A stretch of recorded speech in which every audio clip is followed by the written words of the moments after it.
গোবরডাঙ্গার ঐতিহ্যমণ্ডিত সেবা ফার্মার সমিতির ৭৫তম মাসিক সাহিত্য সভা অনুষ্ঠিত হল সাড়ম্বরে। ২৮ ফেব্রুয়ারি ২০২৬ তারিখ শনিবার বিকালে আয়োজিত এই সাহিত্য সভা কবি, সাহিত্যিক, গুণীজন ও দর্শক শ্রোতার উপস্থিতিতে পরিপূর্ণ হয়ে ওঠে।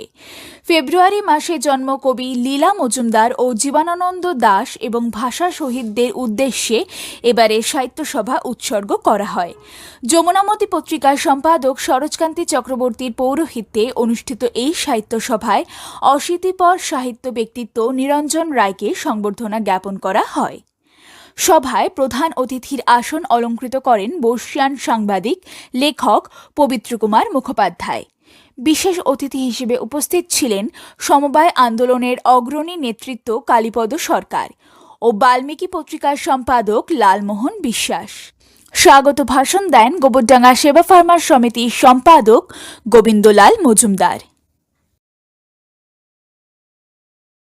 দীর্ঘদিনের সাহিত্য সেবক, উপন্যাস, সনেট সহ বিভিন্ন রচনার জনপ্রিয় প্রবীণ শিক্ষক নিরঞ্জন রায়কে যথাযোগ্য সম্মান জানাল গোবরডাঙ্গা সেবা ফার্মার সমিতি।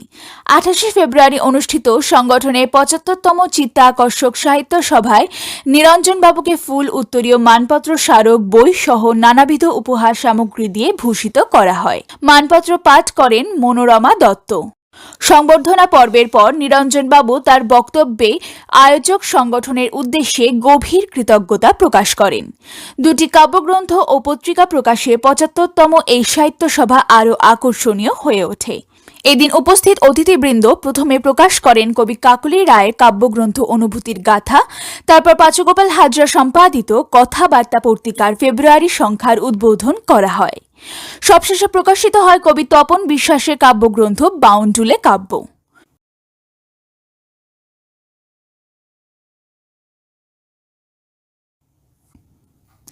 এরপর স্বরচিত রচনা পাঠ, সঙ্গীত, আবৃত্তি ও নৃত্যে অংশগ্রহণ করেন কুমকুম মুখোপাধ্যায়, তাপস বিশ্বাস, কাকলি রায়, স্বপন কুমার বালা, পাঁচুগোপাল হাজরা, স্বস্তিকা ভগত, জয়দেব দত্ত বণিক, মিতা শর্মা, শিউলি হালদার, ঐশী ভদ্র, সঞ্চিতা মণ্ডল, নবকুমার বিশ্বাস, সমীর চ্যাটার্জি, গৌতম মণ্ডল, অলোকানন্দ বসু, কালীপদ নাথ, রণজিৎ হালদার, নিত্যানন্দ হালদার প্রমুখ। এদিন সমগ্র অনুষ্ঠান উপস্থাপন করেন শিক্ষক কমল কৃষ্ণ পাইক। সুদিন গোলদারের রিপোর্ট, নিউজ প্রতিধ্বনি, উত্তর ২৪ পরগনা।